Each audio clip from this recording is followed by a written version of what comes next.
Good evening, everybody. My name is E.R. Anderson. I'm the executive director of Karis Circle. Karis Circle is the nonprofit programming arm of Karis Books, and Karis Books is the South's oldest independent feminist bookstore. We are so excited to be with all of you. I got a little bit of an echo, so I'm going to mute all of my friends here. Okay. Excited to be here with all of you tonight to celebrate Getting Me Cheap, How Low-Wage Work Traps Women and Girls in Poverty. It is the work of two groundbreaking sociologists who explore the way the American dream is built on the backs of working poor women. Many Americans take comfort and convenience for granted. We eat at nice restaurants, order groceries online, and hire nannies to care for kids. This book exposes the hidden costs of those things. And this event tonight is co-sponsored by 9 to 5. 9 to 5 is one of the largest, most respected national membership organizations of working women in the U.S. It is dedicated to putting working women's issues on the public agenda. Amanda Freeman is an assistant professor of sociology at the University of Hartford and a writer and researcher of motherhood and work. She lives in Westport, Connecticut, and Getting Me Cheap is her first book. She's joined by Lisa Dodson, who is a research professor emerita from Boston College. She is the author of The Moral Underground, How Ordinary Americans Subvert an Unfair Economy, and co-author of the book we're celebrating tonight, as she is also the author of Don't Call Us Out Our Names. She lives in Portland, Oregon. And finally, Ling Ling Chansey is an activist and organizer and champion of equity and liberation. Her long-standing passions revolve around social justice, issues concerning communities of color, with equitable access for all as her motto. Currently, she is the executive director of 9 to 5 National Association of Working Women. 9 to 5 is a national organization on the front lines working for women's rights through a gender and racial justice lens. The organization has a national network of grassroots advocates and offices in Colorado, Georgia, and Wisconsin, and members throughout the country. And 9 to 5 is turning 50 this year. And we were just talking about that because Karis is turning 50 next year. There's this whole wave of really important feminist organizations that were founded in the 70s, and they're all having one birthday after another. So it's a really exciting time to be looking back in this history and considering our contemporary moment, what gains we've made, what gains we need to make to go further together. We want to encourage folks who are watching at home, if you would like to ask a question, you may do that at any time by clicking this Ask a Question button, and you can put your question in there at any point. It's not disruptive. We'll weave them in towards the end. You also are welcome to shout out where you're watching from. We'd love to know where our folks are all over the world. So without further ado, I'm going to turn it over to Ling Ling. And as we unmute, we may just need to make sure everybody that you only have Crowdcast open in one window. So just make sure, I know Ling Ling in particular, you had some trouble getting in. So just make sure that you're only in one window, and hopefully our sound stuff will be okay. All right. Welcome, everyone. Thank you. Thank you, ER. Thank you for the great introduction. And it's so great to see you, Amanda and Lisa. As y'all both know, I'm big fans of the book. And you saw on our last conversation how many notes I took in the book. So we have a lot of questions. And but the first question really is like to the both of you, what really inspired you to write this book? Yeah, so I think we were talking before about, I guess even going back further, Lisa and I met when I was a graduate student. So she was a professor, and we were doing interviewing of moms, low-income moms in the Boston area. So if people are saying where they're from, I'm in Boston, Massachusetts right now. And basically just what came through those stories was this kind of extreme version of work-family conflict that they were dealing with. So this book is really trying to get those stories and those voices representing that experience out there. Yeah. Yeah, I think there's a lot of data out there. There's a lot of numbers which really tell a powerful story about, low wages and the cost of living. There's a lot of attention to that right now. But Amanda and I really wanted the version that women experience living day-to-day lives and above all, taking care of their kids. So yeah, we came together to do that. Thank you. And I think one of the kind of the thread for me throughout the book, right, was the struggle, especially with these women and their stories of, of like work, not only just work, but how to get to work, how to afford to pay for childcare or Yeah. find childcare to get to Yeah. work, and also the idea of like the hidden labor on girls. Mhm. Right. So in your interviews and writing this book, can you share a little bit more about like what was some of the sentiments from these women that had daughters? Yeah. I think it's an element of this that we've really noticed over years, and it's kept pretty quiet. But if you think about living in a household where you're earning, in many cases, I think about the average wage of all the women, the 250 women that we interviewed, was about $28,000 a year. So if you just think about the difference, the gap between those earnings and taking care of a family, it's enormous. I mean, it's just, there's a tremendous gap. And so one of the questions that Amanda and I ask is, how do you manage? How do you get through? And what we found in talking to moms was that they often referenced how, when they were very young, when they were girls in families, that they were playing a very important role in their families in providing childcare, in providing kinds of contributions that we generally think that the kind of dominant middle class, white culture would really consider the work of grown-ups. A lot of girls and boys too, but particularly because a lot of this is care work. It's that kind of hidden care work. That they talked about how very early on they spend a lot of their time doing that, including sometimes staying out of school to take care of a younger sibling, going home from school, not being able to join all kinds of activities, which we now really push. We want girls to be involved in this. We want their voices out there. We want them to get engaged in STEM. There's a whole kind of a narrative going on about how important it is to include girls of color, to have this much more equitable opportunity. But the truth is, in households where families don't earn enough to buy, to pay for rent, to afford any kind of childcare, parents are often have no choice but to kind of recruit girls early on. And that has a really big impact on their lives. Childhood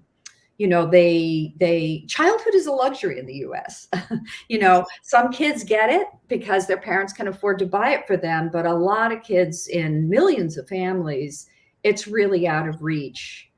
I think one point that the women who we spoke with really wanted us to bring up about this is that it cost them a lot. They lost out a lot, but they also wanted to say that they saw themselves as being very strong, as having a kind of capacity to make decisions, and also to think not just about the kind of the me, and what's best for me, that their families and their lives often meant that they were thinking a lot about what mattered for their whole family and extended family and communities in many cases. And we really want to say that it costs them a lot, that kids shouldn't be subsidizing poverty wages. That is entirely wrong. But we also want to really recognize and honor the strength and the contribution that a lot of girls are making in their families. I mean, and I think also the moms, right? Because the majority of moms that we spoke with were single parents. Yep. And, really single parents, it's like impossible for them to succeed, making all the doctors, dentist appointments, becoming invested in their kids' school, which all of them wanted to be, all of them wanted to see their kids going off to college, and then also to be successful workers in, excuse me saying, but in these crappy jobs that were requiring them to work, constantly changing hours, overnight shifts sometimes, and then and arrange childcare around that. So it just feels like a situation in which these moms are set up to fail, really. Yeah. Yeah. And, I think I think everyone's story, just kind of added to one another. It wasn't like a Yeah. single, like a simple or single kind of storyline, Yeah, right? And we that's know that women we all wear multiple hats, right? Mhm. We're moms, we're aunts, we're daughters, we're grandmothers, we are sisters, we're everything in between. Yep. Right. So throughout the book, as you were doing the interviews of these women, can you share a little bit about like if they could, if they could do something differently, what Mhm. were some of their sentiments about what were some of their dreams and hope? Was it, Yeah. that something different could happen for them? Yeah.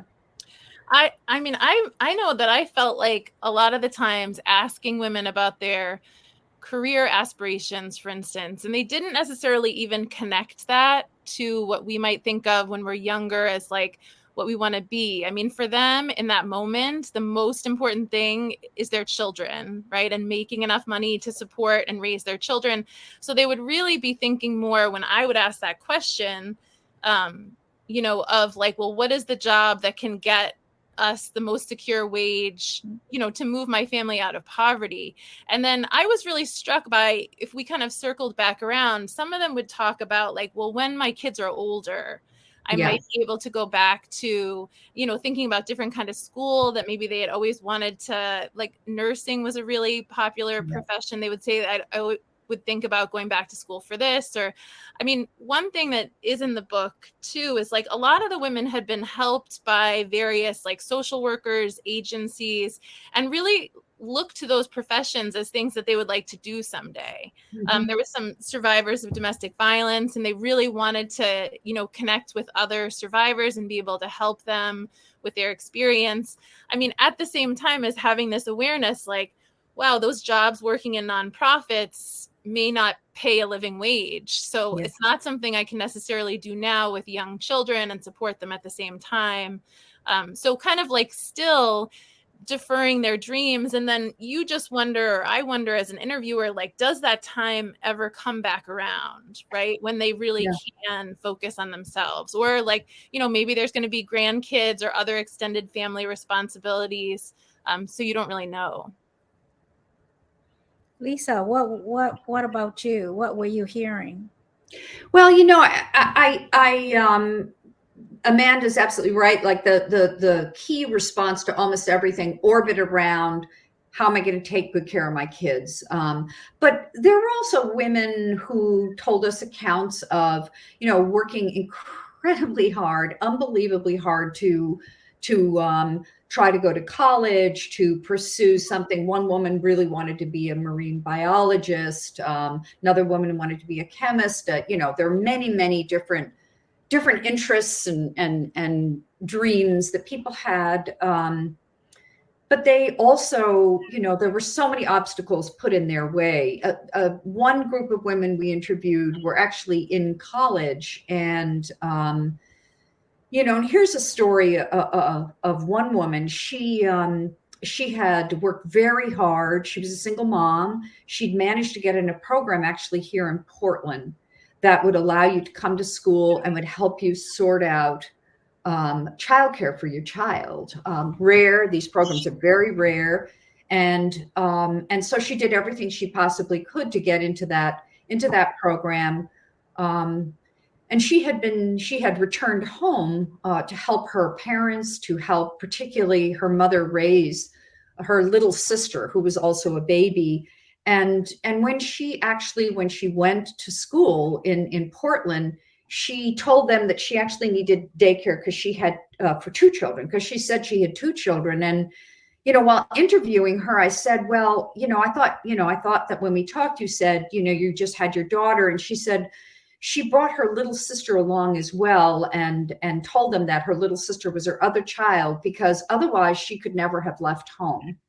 And this is one of many, many accounts that we gathered along the way, where these young women were making extraordinary choices and carrying on their back. I mean, imagine going to college, being an undergraduate, and not only managing being a single mom, that she also had to work a little, but actually bringing her little sister with her because she couldn't leave her. That's the way.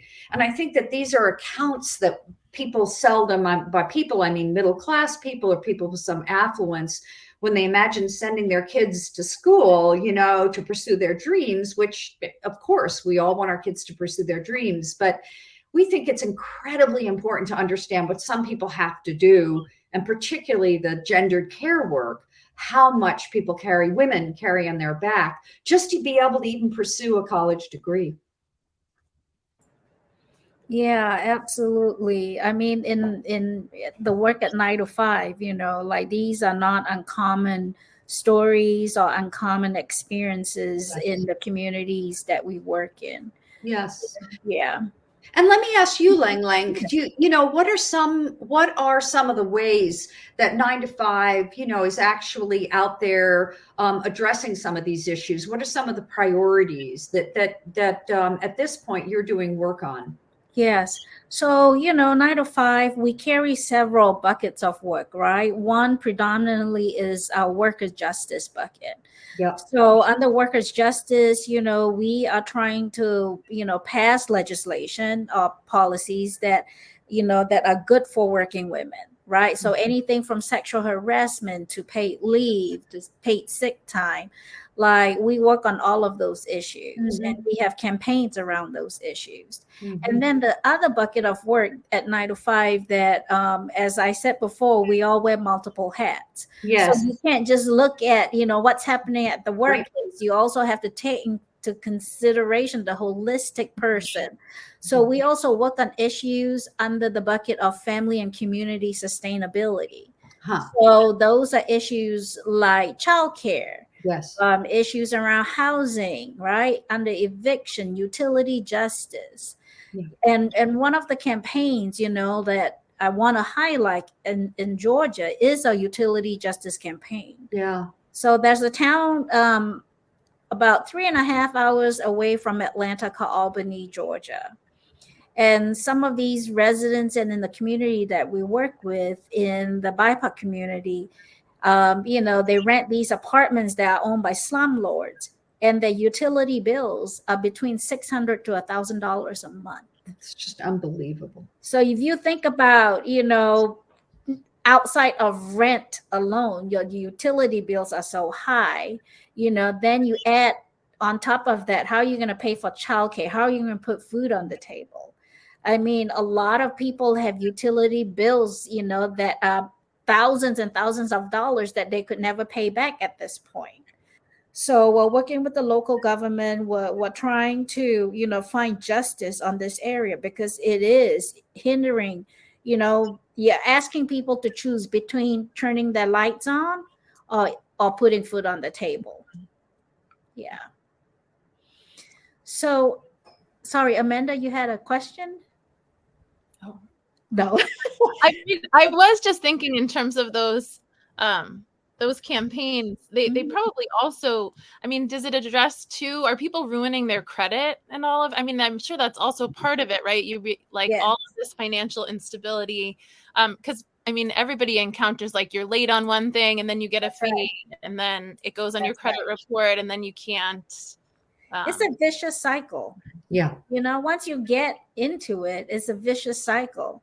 And, it's hard to imagine how do you even get out of it? How do you, it's just like generational poverty.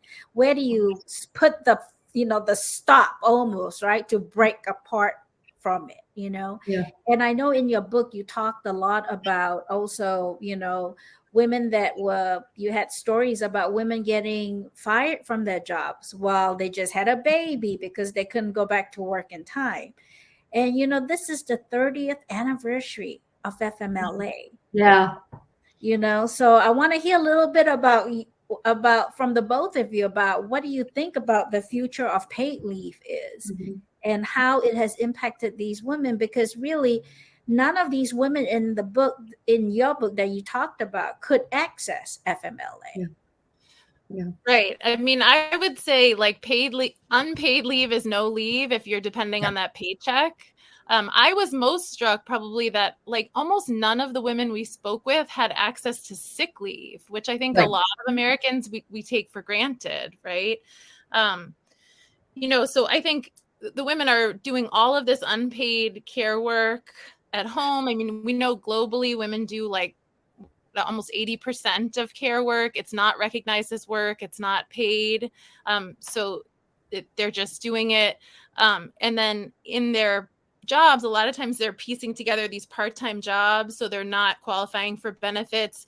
We all know we live in a country where we have, such thin benefits like universal child care, paid parental leave, supported by 70-80% of Americans. We don't have it, right? Some states are making movements toward it, but something Lisa and I talk about all the time is like when we would bring up programs to the women generally in conversation or in interviews, they would feel like even if there is a law, right? And I think like even, yes, maybe they have awareness of FMLA, but like that just doesn't really apply to them in their circumstances. So I think like moving forward and thinking of policies that help all women is something that's really important to us, like thinking how it impacts people at all different income levels and people who maybe don't have full-time hours in one position. What about people who are working under the table, maybe because they have to? Yeah, and I also there's another element of it that's it's really an invisible part for moms who are managing their lives on poverty wages and they're trying to take care of their kids. And because there is this gap that we've been talking about between what people are paid and what just barely get by. And I mentioned that sometimes girls and boys too, but girls particularly are recruited into doing a lot of care at home, taking care of younger siblings. Women often have, they have some gigs on the side that they're doing in order to bring in a little more money. A lot of this, they keep quiet. They keep invisible because the general response, for instance, we've interviewed someone who kept her 8-year-old home because her 2-year-old was sick and because she doesn't have paid leave. She has no rights at work whatsoever, no protections. If she said, I have to stay home to take care of my 2-year-old, she'd get fired. So she would, ask her 8-year-old to take care of the 2-year-old because she has to feed them. She doesn't want to get evicted. If that became knowledge, if that became public, that her 8-year-old was being pulled out of school for a day to take, or more than one, to take over a 2-year-old, there's really one response on the part of the state. And it is not to call her up and say, look, we see you're in a really hard place because, we pay crap wages in this society. How can we support you? The response is, you are, this is evidence that you're an unfit mother. This is evidence that your Child Protective Services does not protect the family, and I'm not saying there aren't individual social workers who don't want to. I know there are. I've met them. But I think that a part of what's going on in so many low-income families in this country, I think particularly in communities of color and in immigrant communities, and certainly in single mother families, they have to keep a lot of it very hidden because the response isn't to provide supports to make up for that wage gap. The response is to punish them. Because as women, we're supposed to make sure, we heard that phrase all the time, we're supposed to make sure our kids are okay. It's on us. And the structural reasons why they can't do that, we don't turn around and call the boss up and say, why aren't you paying her more? It's on her. She's blamed for it. Yeah, that was something that was really striking to me as well. Just the degree into which the women had been forced into hiding their motherhood. I think I come from, or in higher ed and academia, there's really, community of embracing your motherhood, making it visible as a way of advocating for parents and parenting and taking into account parental responsibilities. But I think there are many jobs, right, that you don't think of. And we have stories in the book of like people hiding their kids at work because they've been fired so many times. They know, their child is sick. They want their child to be safe. So maybe they keep, the child with them at work. But then, that's not really allowed. So, there's one mom that's hiding the child in the bottom of a bread rack, and she winds up losing her job for that. Or just being really surprised, like, I think this is one of Lisa's stories, but a mom who had pictures of kids in her wallet that were her kids, but if anyone asked her at work, she would say they're, her sister's kids. Or just this idea that, revealing your motherhood or revealing your kids so compromises your ability to care for them and your safety and security at work. Yeah. I think that's something that affluent moms don't encounter. Not to speak for all of them, but and then you just don't even think about it, right? In terms of other people's experience. Yeah, and that reminded me of many of the stories in the book, right? Like talking about between the affluent mom and the kind of unpaid labor that was added on these caregivers, right? And it's funny because how many times have you read in a newspaper, of like feel good story when the father brings the baby to work? I think not too long ago there was a male professor student that brought his baby to work, and everybody was applauding. Oh, how nice, how sweet. But if that role was flipped and it was a mother who brought their baby to work, the judgment, right, the perception is so completely different. That's right. Yeah. So I have two questions for you. It's kind of interrelated, right? About the role of women in our society, right? As women, like how those, how those roles are like so perceived as, like the way that, motherhood, as you talked about, right? Like all these women trying to hide their babies, and what kind of role patriarchy has played in worsening the conditions for these low-wage working women.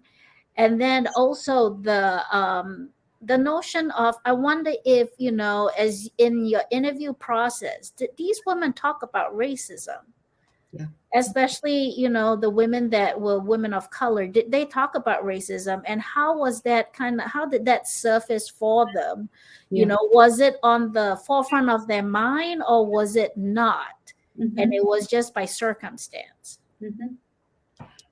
I mean, Lisa, you had some care worker stories about, I can say just generally, not to go into sociology professor mode, but I talk just about how, of course, historically, care work has been like in the circle of the home and family and has been valued at zero, right? When you think about how we value something publicly. And so, women move out, right? We move work out of that sphere. And we still just don't value it as much, right? When you look at, even the profession of a social worker, right? That's historically been gendered care work, emotional labor, that they're doing. And if you look at, you have to go to graduate school, right? You have to get skilled training. You actually have to have clinical hours. And yet the starting salary for a social worker, as opposed to other professions that are getting the same training, it really much lower. That's true, in terms of gender typing in the workplace, almost across.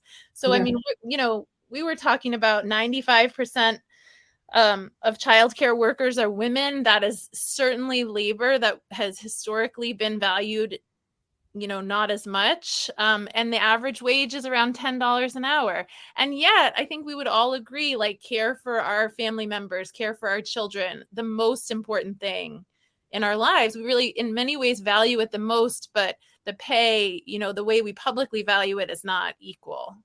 Yeah, that's right. Yeah, and I think that really, in a lot of interviews that we did with women of color, particularly Black women, and in Latinx women, and who were, a lot of them were working in care work, and a lot of home care, a lot of care in different kinds of facilities, and I think that having seeing it as a racialized wage level, also the expectation, I think something that really stood out and women led with this was that the way that the model of providing care for largely older white women was, you know, the expectation of really doing more than the job, you know, having coming through in ways, and frankly, a lot of people who do care work, both child care work and elder care work and other, I'm always amazed at how much they do.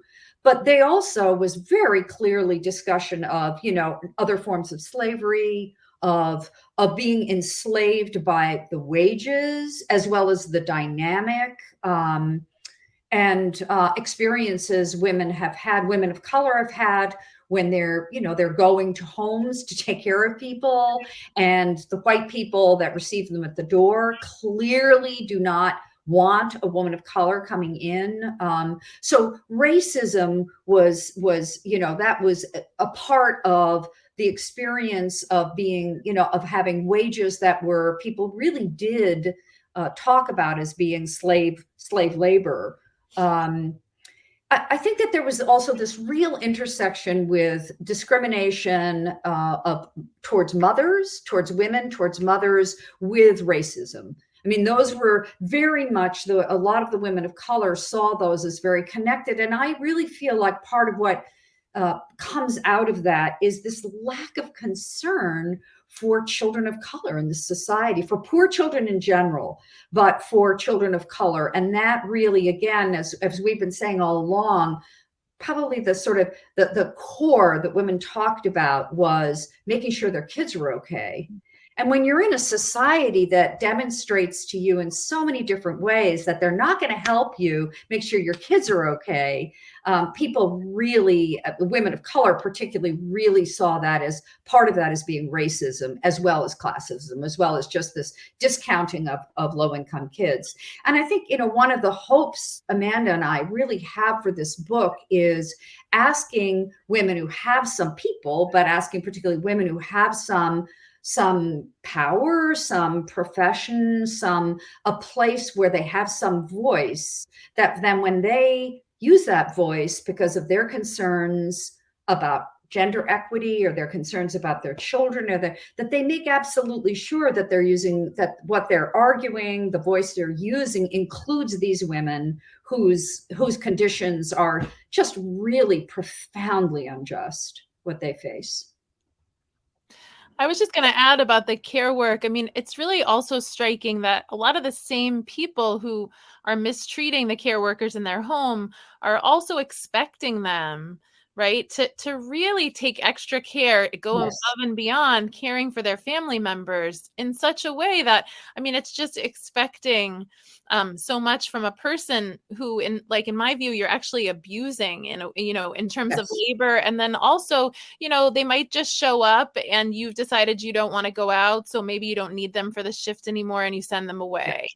Or just like total we saw a lot of in the case of nannies, also just really not recognition for their own lives, like they might have children at home who they're leaving to care for your children. That's right. Yeah. So just like the care work has those different elements to it, makes it much more complicated dynamic, I would say. Yeah. Lisa, I just want to follow up with a question. When you said that, that was going to be my next question. What was the goal of and purpose for writing the book, right? Yeah. And you mentioned that, having women with a voice to become advocates. So since writing the book and since going through the journey of writing the book, can the both of you share a little experience as you're sharing this book with other people, people that have more influence? How are they receiving it? And what is the kind of what is your sense of, are they moved by the stories? And if they are, what are some of the steps that, that you can, people have told you that they were going to take? Yeah. I think probably the first thing I've sort of come away with from conversations, some women we interviewed, in the last chapter, particularly that chapter is called Calling Us Up, calling those of us who can to join and to participate in changing this. And some of the stories, the women we've interviewed and also some we've talked to since the book has been released is this sense that, conversations about how you're paying, or what kinds of job benefits, or your treatment of low wage workers, but in particular women, it's almost there's almost silence about that. There's like, this is not a topic that is generally shared. And I think one of the first things that Amanda and I really wanted with this book was to provoke people to talk about it, that this should be made public, and to have conversations with people. One woman we interviewed, she said that she has started to ask other people, what do you tip when you go out? Do you pay the woman who cleans you when she's sick and she can't come? During COVID, the stories with accounts we heard, of nannies. Well, I don't want you here because I'm afraid, my child will get sick. Well, what's happened with the nanny and her Right. children, that you don't. So, a kind of first step we feel, and I want you both to say more because I know you both have other things to say, but we felt very strongly that we want our book joining other books that provoke conversation and encourage those of us who do have some voice, some opportunity to push for more equity, to push for race equity, to push for gender, that we really talk about these relationships and how we're all, how you treat people who do literally are doing labor that makes your life much better. Both privately in some cases in your home, but also out in the world. Having some responsibility for how they're being treated should be part of our conversations. We should be talking about that. Yes, I was going to say, I actually think this is something Lisa and I have talked about a lot since the book has come out, because, it is just very revealing of these disturbing situations and problems. And so I think the first step is recognizing them, talking about them, but then also wanting it to feel like it doesn't just, we have so many things in our lives. We're busy. We move from one thing to another. So really getting it to actually affect your behavior, Yep. right? I think is like kind of taking it to the next step. So we were saying, like Lisa said, on a personal level, you interact with service workers all the time. If you have people coming into your home, how do you deal with sick time? How, are you paying them equitably? There are organizations, right, that just focus on the alliance between the employer of a domestic worker and the domestic worker and advocating together. I think is it Helping Hand? Hand in Hand is the name of one. So, supporting in your state a domestic workers bill of rights. And then also just recognizing in your own workplace, like even, at University of Hartford, where I teach, there are different leave policies for staff, depending on the administrative grade of workers versus faculty. So really feeling accountable to know, right, to educate yourself. And then if you're advocating for policies, for mothers at your pay grade, to include other mothers. And in fact, mothers that are working, warehouse jobs or hourly employees probably have a lot less time and energy to devote to that advocacy. So really recognizing that. And then, which hopefully you'll talk about, Lang, but taking it to the policy level, right? Like universal childcare, parental leave. These are, looking at policies that positively impact the lives of all mothers, and specifically looking always like, how is it impacting the lowest wage workers, because they're the most at risk. Yeah. I wanted to we end the book on a quote that you made. And the quote is, which I loved, was, I'm not just looking for allies anymore. I'm looking for co-conspirators. And could you tell us what you meant when you said that? Because that really gets at the heart of it. Yeah, I think, so many of us, I mean, it's a privilege actually for me to be sitting here and talking about the work that we are doing at 9 to 5 and fighting every day, right? I think I was just, telling you prior to coming on camera that I was in a 5-hour committee hearing just a couple days ago, listening to 5 hours of testimonies around how who are their live, women and their children in living conditions, and how they were being evicted, Yes. from their place of rental, and how the water quality, as you turn on the tap, the water is brown, right?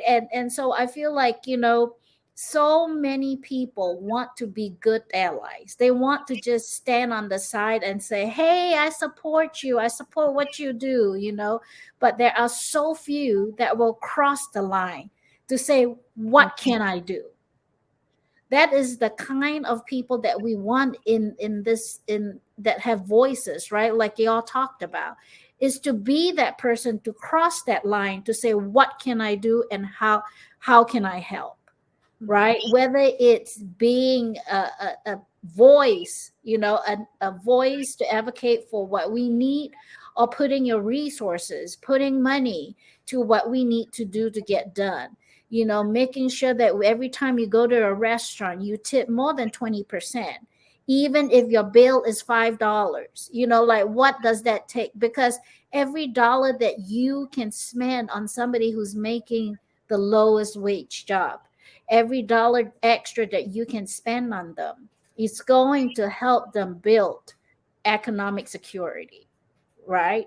So thinking about, if you pay a babysitter, how much are you really paying your babysitter? And how much tip are you going to give your babysitter on top of what you're already paying them?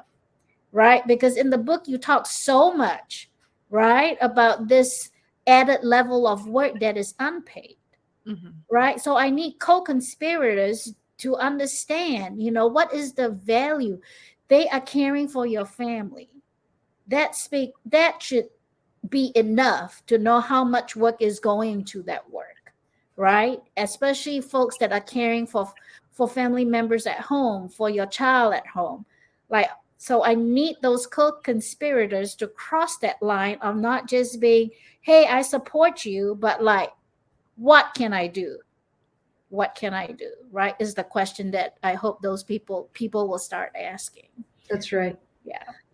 We had one friend of mine called me up, and she said, one of the things that she's doing, and other women who have elderly parents, and some people have elderly grandparents who are getting care, and they, often hired through agencies. And what she's now saying to people, and she felt the book was part of this conversation for her, was when she says, when you call up an agency, ask them how much they're getting paid per hour for that invariably woman's labor, disproportionately women of color. How much are you getting, and how much does she get paid? Mm-hmm. And say, well, I'm going to pick an agency that pays this person more. In other words, beginning to not only in your personal exchanges, but picking institutions that treat and making that the favorite institution, and saying, I'm going to tell other people, that you're paying much higher wage to actually influence. So I thought that was an interesting, applying that in different ways as a way of stepping up. As you say, crossing the line isn't just about making sure you get someone who's doing good childcare. It's making sure the woman who's providing it is having a decent income herself. Yeah, that's right. And also, we have been trying to pass and have passed in some states a pay equity bill. So every time you post a job, you must include the announcement of the salary range, right? This is not just it's for all working women, because when a man and a woman go in and apply for the same job, you're asking them to guess what their self-worth is when you don't publish a salary range. Right. And I'm not sure, at the university, if that is, if either one of you have come across this, when you interview for a job, they don't tell you how much the job is worth, it's paying. Right. So if you are a male professor and a female professor going in to apply for the similar job, do you know what is your worth when it comes to that position? So there's a huge inequity when salary ranges are not published in a job announcement. Mm-hmm. So in Colorado, for example, now all employers publishing for a new job have to put the salary range on their job announcements. So, like we need co-conspirators like that, right? And that even in nonprofit, as y'all were talking about nonprofit work earlier, right? Like so many nonprofits don't put the salary requirement or salary range on the job announcements either. So you're really asking people to guess what their worth is when they're applying for the jobs, which is another form of oppression. And also and it's you're just making people guess their own self-worth.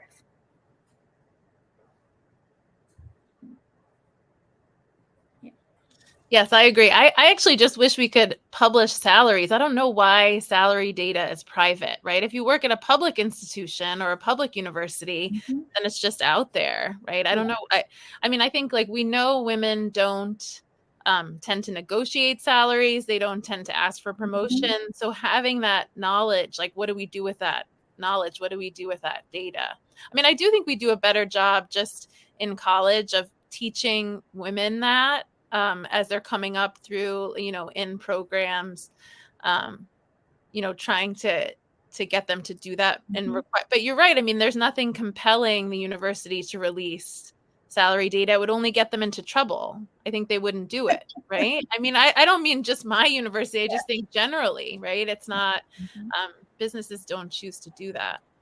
Yeah. But I think too, again, circling back to what we've been talking about, where we do at the university level and maybe a managerial level, other professions, where we recognize that things have to be changed, we must make sure that applies to the people working at the bottom of the institutions. Absolutely. All these different ways they subcontract out. Yep. So they need to tell you that this is an employee, or there are all kinds of ways that whatever gains we make do not include the lowest income in these institutions and organizations. And so I guess part of what we're calling out for is, as we're recognizing inequities and as we're pushing for changes, the co-conspiracy to me is it's saying that has to cross, economic status, race, country of origin, making a gain that just applies to professional salary people and doesn't apply for the people, then we haven't made the gain. And I think this has been a problem traditionally. And, what we're asking people to do is to talk about that as part of, all the other issues, to make sure these women and their families and their communities are included. Absolutely. I think one of the stories in your book, just really going back to one of the chapters, you talked a lot about women sacrificing, kind of their own career or leaving the house to make money and just caring for their children because it was just too expensive, right, to put their children in childcare. And one of the story you shared, was a woman trying to become a licensed caregiver. Right. And, one of the things that, we also work on is what we call friends and family neighbor care. It is the kind of the care that is traditionally not licensed. Right. And in the book, when you talk about it, in reality, too, every city, every county have their own zoning laws. So it's not just about, taking the license to become a home care provider. But, if you live in the county or in a city, when they come and inspect your home to make sure that you can become a licensed care, many times these women face, like economic burdens, because if your door to your kitchen has to be 5 feet away from a certain thing, it becomes a fire code or whatever you call it. Like, it's almost impossible for these women to become licensed care provider, right? And one of the things that I also want to point out, that to become a licensed care provider, many times the tests are only in English. So if you think about immigrant women and refugee women that do tend to care for their friends and neighbor children, like they can never become licensed care provider because they can't even take the test in language. So, those kind of like systemic barriers and racism that happens in our society, continues to be part of the hurdle for these women that are trying to make a living. And they might be the care provider of choice for parents too. Right. And then, you might not be able to use them because you need the subsidy in order to pay them. We were really struck by that in the book. Many of the women, many of them had tried to get a job even at a childcare center, not realizing that they wouldn't be offered a spot for their own children. Right. And so, just doing the math, if they had 2 children, they would not be making enough to pay the tuition for their 2 children to go to that center. So in many cases, we heard from women who, childcare in their home was like the job that they felt like they could do and work it around care for their kids at home. But yes, so you're mentioning always we're setting up all these hurdles and barriers to the women who are really just doing the absolute best they can to care for their children and make a living that will support them. And, there's not enough childcare spots in the United States, right? So it's in our interest, it's in all of our interests to open up that process to everyone and make it more equitable and fair. Yeah, absolutely. Well, I'm the timekeeper. We have about 8 minutes left in this conversation. And before I bring ER back on, I just want the both of you, to share some closing thoughts. Or if anybody has questions, Yes. I guess we didn't get any questions, but I guess you put them in the I chat. haven't seen any questions come on. Yeah. Yeah, well, my closing thought is, very thankful that we were able to have this conversation, that Karis Bookstore invited us, and also to do it with you, Ling Ling. That was just, it's wonderful to collaborate with you. And I would just reiterate our call out here is that, these lives and the ways in which low-income moms are trying to take care of their kids first and foremost. That's what they talk about, that this is something that in all of our efforts, gender equity efforts, race equity efforts, economic justice efforts, it's really important that the real world they face and what they're trying to do is a central part of that. And for the reasons we've already given, often they keep that life hidden because they don't generally get co-conspirators. They don't get people who are willing to cross the line. And so, I think a major impetus for writing the book was to ask people to think about it, talk about it with each other and others, and do more, get more engaged, cross over. Yes. Yeah. I think one question that we get sometimes is was it really hard to get women to talk to you?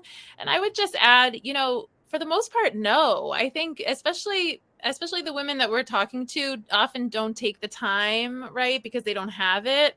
And they're not asked to kind of reflect back their priorities, their day-to-day. And so I think those are conversations that everybody could be engaging in. And then I think Lisa and I would just say from that, have the conversations, let them make you uncomfortable, and then spur them, have them spur you to take some action. So, look up, sign up for things online. I know once you put your phone number, you're going to be contacted, right? Or you put your email somewhere. What campaigns can you be a part of? So just really to make it impact you in such a way that you take action to make a difference. Thank you. And invite me to your Thanksgiving. I'll be happy to facilitate any conversations about racism and inequities. We'll jump in. Yeah. So yes, and thank you both so much for writing the book, number one, and to share your thoughts, tonight on this panel about the book and some of the discussions and the interviews that you have written about in the book. So really appreciate it. And I'm gonna bring ER back on so that they can tell us more about how to get a copy of the book. Yes, I'm coming back up. My camera's being slow. There we go. Thank you all so much for this important book and for all of your thoughts. Thank you, Ling Ling, for all of your work in Atlanta and across the country. It's always an honor to be in a space with you. And thanks to everybody watching at home and around the world. You can click this teal button to buy Getting Me Cheap from Karis. It really does help us when you buy your event books from Karis. While we were talking about labor, part of our labor is doing the gathering and the convening and the inviting. So it helps us when you honor that by purchasing the book from us.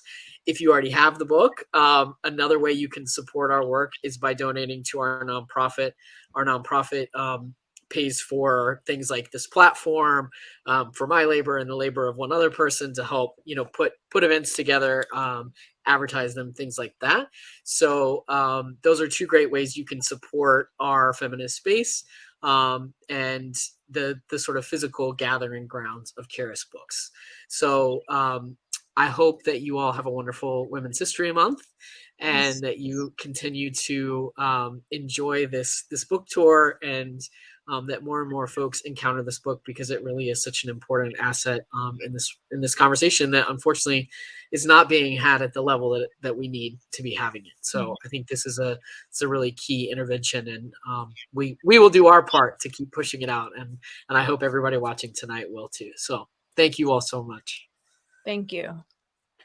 Have a great night. Thanks very much. Yeah. Good night, everybody. Thank you.